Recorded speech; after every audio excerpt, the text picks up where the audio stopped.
आप और हम समय में यात्रा कर सकते हैं, वो भी आइंस्टाइन के बताए गए इन 2 तरीकों के साथ, जिनके जरिए शायद पहले भी हमारी इस दुनिया में कई समय यात्री यानी टाइम ट्रेवलर्स आ चुके हैं। 28 जून 2009 की वो रात जब लंदन में एक वर्म होल खुलता है, जी हाँ वही जिससे समय यात्रा की जा सकती है। इस वर्म होल से निकलता है एक समय यात्री जो आया है स्टीफन हॉकिंग के पास, क्योंकि सर स्टीफन हॉकिंग ने खुद उसे एक टाइम ट्रेवलर्स की पार्टी में इनवाइट किया था, जिसका आइडिया उन्हें खुद आइंस्टाइन ने दिया था। और असल में ये इनविटेशन दुनिया के हर उस इंसान के लिए था जो समय में पीछे यात्रा कर सकता है। पर सवाल ये है कि आखिर स्टीफन हॉकिंग ने ये टाइम ट्रैवल पार्टी रखी क्यों, और क्या उस पार्टी में कोई टाइम ट्रैवलर सच में आया था, और आइंस्टाइन ने वो कौन से तरीके बताए थे जिनके जरिए कोई इंसान समय यात्रा कर सकता है। सो हेलो गाइस, मैं हूं कौशिक और चलिए शुरू करते हैं एक और नए एपिसोड को।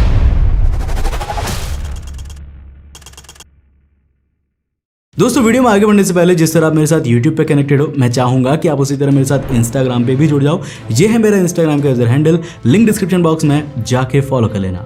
साल 2003 न्यूयॉर्क। एंड्रू कार्लसन नाम का एक आदमी सिर्फ $800 से ट्रेडिंग शुरू करता है और 2 हफ्तों में $350 मिलियन कमा लेता है। हर स्टॉक परफेक्ट, जैसे उसे फ्यूचर पता हो।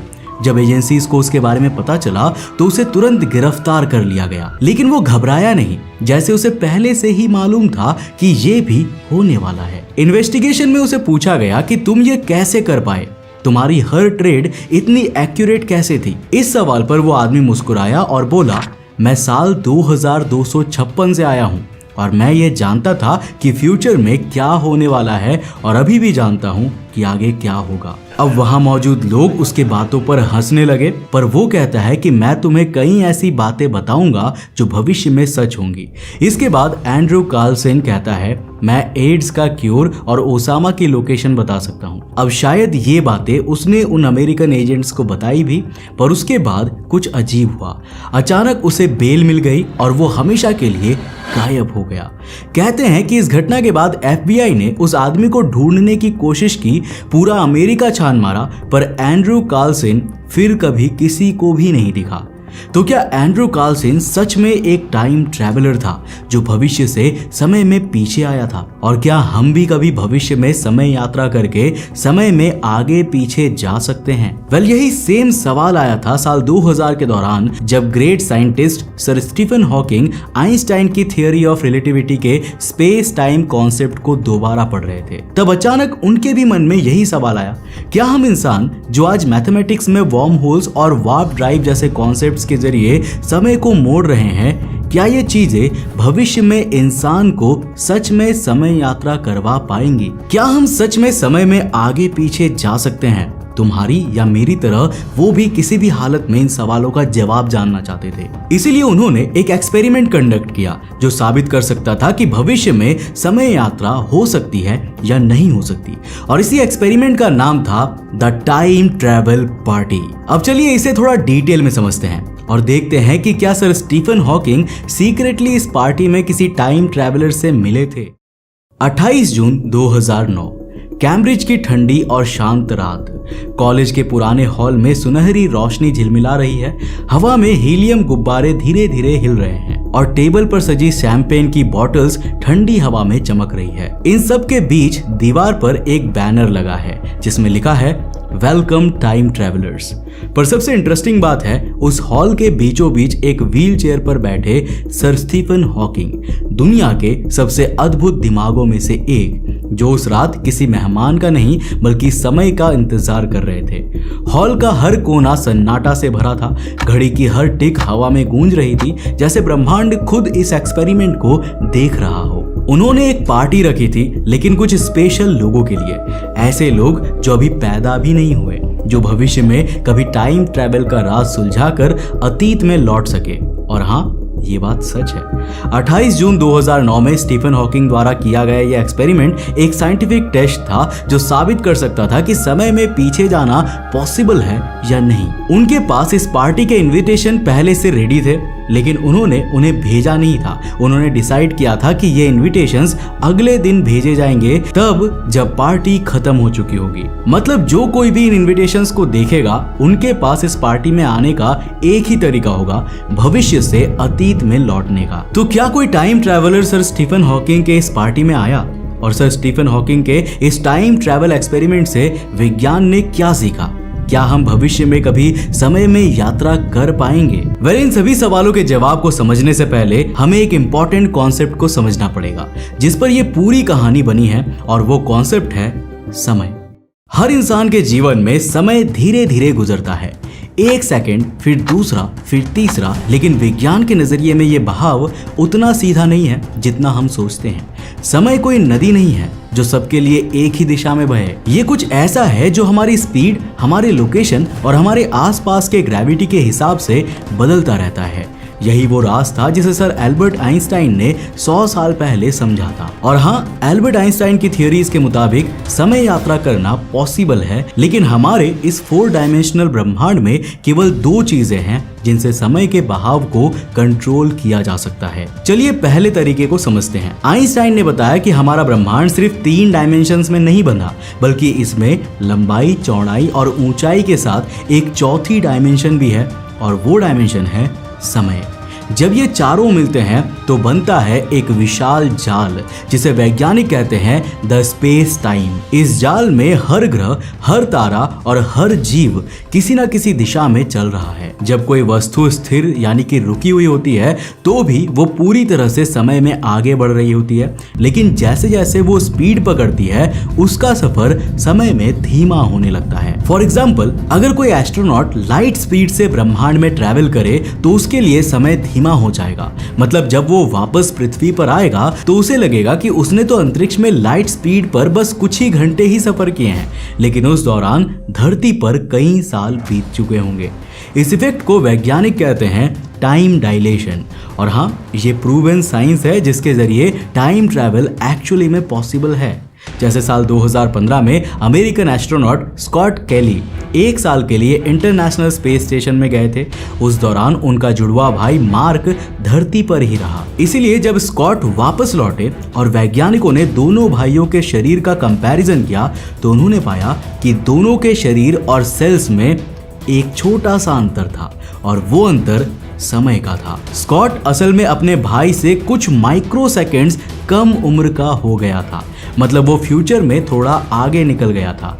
ये फर्क बहुत ही नेग्लिजिबल था, लेकिन इतना बड़ा था कि इसने साबित कर दिया कि समय का बहाव सबके लिए एक जैसा नहीं होता। अब कल्पना करिए कि अगर कोई एस्ट्रोनॉट ऐसे स्पेसक्राफ्ट में बैठा हो जो लाइट की स्पीड से उड़ रहा है। ऐसे में अगर वो एस्ट्रोनॉट 1 साल तक लाइट स्पीड पर ही अंतरिक्ष में ट्रैवल करे तो जब वो अपना सफर पूरा करके धरती पर लौटेगा तब धरती पर 1000 साल बीत चुके होंगे, जबकि उसके लिए सिर्फ 1 साल ही बीता होगा। यही है समय का सबसे रोमांचक और डरावना चेहरा, फ्यूचर की यात्रा। इन शॉर्ट कहे तो आइंस्टाइन ने हमें एक ऐसा तरीका बताया जिससे फ्यूचर में टाइम ट्रैवल के लिए यूज किया जा सकता है। लेकिन लाइट स्पीड ही इकलौती चीज नहीं है जो स्पेस टाइम की टाइम डायमेंशन को मैनिपुलेट कर सकती है, बल्कि ब्रह्मांड में एक और ऐसी शक्ति है जिससे हम टाइम ट्रैवल कर सकते हैं, और वो शक्ति है ग्रेविटी। जी हाँ, वही ग्रेविटी जिसके कारण पृथ्वी सूरज के चक्कर लगाती है और हम पृथ्वी से जुड़े हुए हैं। देखो, आइंस्टाइन का कहना था कि ग्रेविटी भी टाइम डायमेंशन को मैनिपुलेट करती है और इसके जरिए भी समय को स्लो या फास्ट किया जा सकता है। फॉर एग्जाम्पल, जब कोई वस्तु बहुत भारी होता है जैसे कोई प्लैनेट या ब्लैक होल, तो वो अपने आसपास के स्पेस टाइम को मोड़ देती है। उस मोड़ में समय खुद झुक जाता है। मतलब अगर आप किसी बड़े ग्रह या ब्लैक होल के पास खड़े हो तो आपके लिए समय धीरे चलेगा। इसी वजह से जो व्यक्ति ब्लैक होल के किनारे खड़ा है वो दूर किसी प्लैनेट पर खड़े व्यक्ति के मुकाबले में धीरे बूढ़ा होगा। आसान लग रहा है ना? बस ब्लैक होल के पास जाओ और समय को अपने लिए धीमा करके भविष्य में पहुंच जाओ। पर रियलिटी में समय और ग्रेविटी का ये रिश्ता हमारी समझ से कहीं ज्यादा कॉम्प्लेक्स है। लेकिन इसकी खूबसूरती ये है कि इसमें कोई जादू नहीं है, सिर्फ फिजिक्स के नियम हैं। आइंस्टाइन की ये खोज इतनी शक्तिशाली थी कि इसने पूरी मानव सभ्यता की सोच बदल दी। अब समय कोई घड़ी की सुई नहीं रहा, बल्कि ब्रह्मांड का एक लचीला डायमेंशन बन गया। यानी सिंपल शब्दों में लाइट स्पीड और ग्रेविटी से कंट्रोल किया जा सकता था। जहां तक कि आइंस्टाइन का कहना था कि स्पेस टाइम के इस जाल में कई ऐसे टनल्स छुपी होती हैं जिन्हें लाइट स्पीड, एनर्जी और ग्रेविटी से खोला जा सकता है, और ये टनल्स समय के एक हिस्से को दूसरे से जोड़ती है, जो हमें फ्यूचर या पास्ट कहीं पर भी ट्रैवल करवा सकती है। इस कनेक्शन को नाम दिया गया था वर्म होल, जिसका मतलब ये हुआ कि आइंस्टाइन ने 20वीं सदी में ही हमें टाइम मशीन बनाने का फंडामेंटल कॉन्सेप्ट दे दिया था, जिसे समझकर और उसे यूज करके भविष्य में टाइम मशीन बनाई जा सकती थी।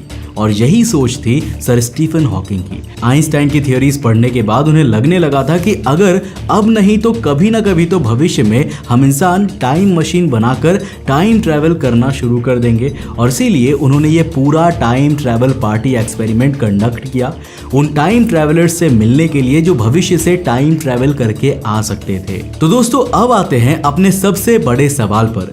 क्या हुआ स्टीफन हॉकिंग के इस एक्सपेरिमेंट का? क्या वो अपनी पार्टी में किसी टाइम ट्रैवलर से मिले?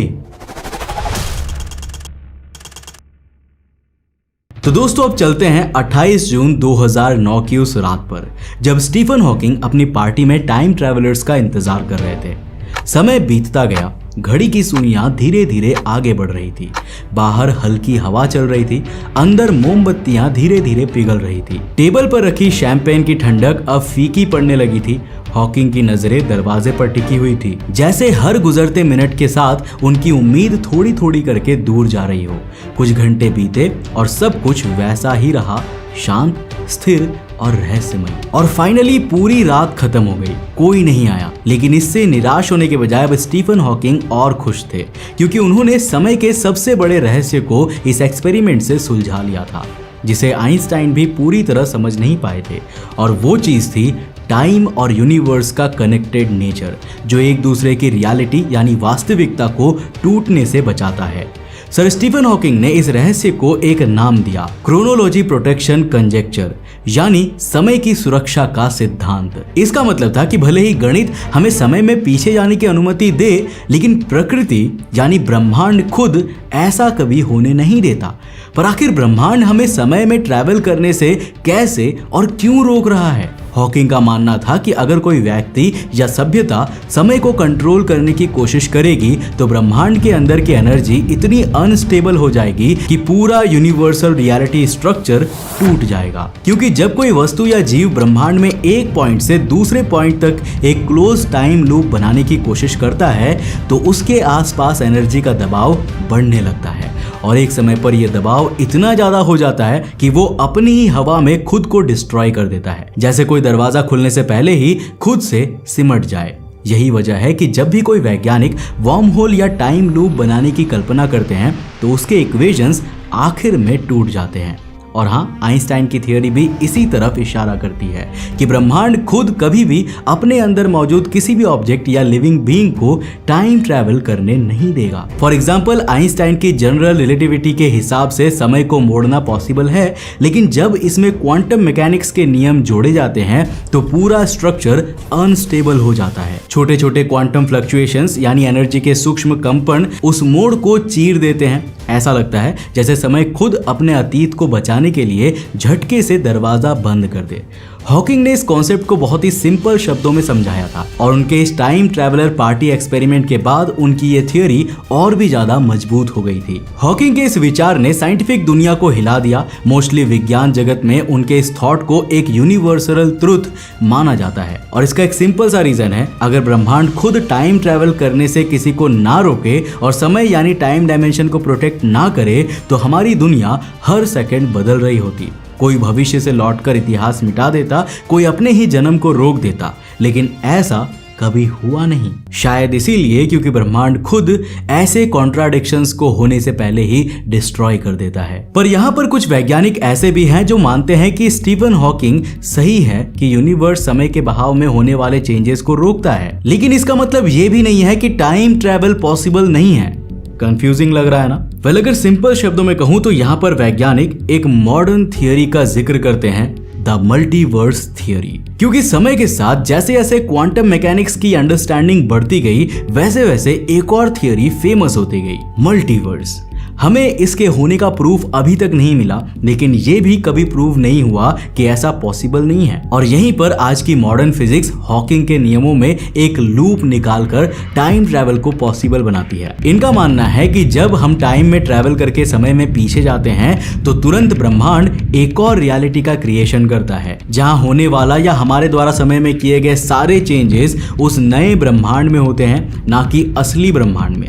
इस तरह असली यूनिवर्स अपनी वास्तविकता को भी बचाए रखता है और हम टाइम ट्रैवल भी कर सकते हैं। और हाँ, इस तरह टाइम ट्रैवल करने पर आप जो चेंजेस करके अपने समय में वापस आएंगे तो आप अब उस नए ब्रह्मांड की रियलिटी में होंगे जिसे आपने बदला है। शायद आपको पता भी नहीं चलेगा कि अब आप एक बिल्कुल नए ब्रह्मांड में हैं। आपको बस लगेगा कि आपने अपने समय में कुछ चेंजेस किए हैं, जिनका रिजल्ट भी आपको इसी रियलिटी में मिलेगा। और जितनी बार आप ये करेंगे, बार बार समय में ट्रैवल करेंगे, हर बार आप एक नए ब्रह्मांड का क्रिएशन करेंगे और कभी भी आप पहले वाले ब्रह्मांड की रियलिटी में कोई बदलाव नहीं कर पाएंगे। इस तरह देखा जाए तो शायद हॉकिंग की उस पार्टी में भी कोई ना कोई टाइम ट्रैवलर पहुंचा होगा, जिससे एक नया ब्रह्मांड क्रिएट हुआ होगा, जहां हॉकिंग का ये एक्सपेरिमेंट सक्सेसफुल हुआ होगा और टाइम ट्रैवल प्रूव हुआ होगा। लेकिन हमारी रियलिटी उस टाइम ट्रैवल के तुरंत बाद ही उस टाइम ट्रैवल से अलग हो गई थी। ये सब सुनने में काफी कंफ्यूजिंग और साथ ही फैसिनेटिंग लगता है, और यही वजह है कि मुझे यूनिवर्स और उसके इन कॉन्सेप्ट्स को पढ़ना और आपके साथ शेयर करना इतना ज्यादा पसंद है। मैंने आज आपको समय के बहाव और उसके यूनिवर्स की रियलिटी पर होने वाले इफेक्ट्स को जितना हो सके उतना सिंपल करके समझाने की कोशिश की, वो भी बिना किसी मैथमेटिकल फॉर्मूला के। बाकी बेटर अंडरस्टैंडिंग के लिए मैं आपको सजेस्ट करूंगा कि आप इस वीडियो को एक बार फिर से रिपीट पे सुने। आई होप कि आपको आज का ये वीडियो काफी पसंद आया होगा। वीडियो से रिलेटेड कोई भी सवाल हो तो आप मुझे कमेंट बॉक्स में लिख करके बता सकते हो। अगर वीडियो पसंद आया और कुछ नया सीखने को मिला तो इस वीडियो को लाइक करने के साथ साथ अपने दोस्तों के साथ जरूर शेयर करना। अगर आप नए उस चैनल पे तो इस चैनल को सब्सक्राइब करने के साथ साथ नोटिफिकेशन बेल ऑन कर देना। और अगर आपको ये वीडियो पसंद आए ना तो मैं आपको रिकमेंड करूंगा कि आप अगली वीडियो इसे जाकर जरूर देखना, जिसमें हमने बात किया है रशिया के एक ऐसे शहर के बारे में जहां पर कुछ बहुत ही डरावना होता है, ऐसा जिसके बारे में सुनकर आपके रोंगटे खड़े हो जाएंगे। पर आखिर वहां पर ऐसा क्या होता है, जानने के लिए इस वीडियो को जाकर देखना बहुत इंटरेस्टिंग है। मैं मिलता हूं आपको नेक्स्ट एपिसोड के साथ, तब तक के लिए बाय, जय हिंद।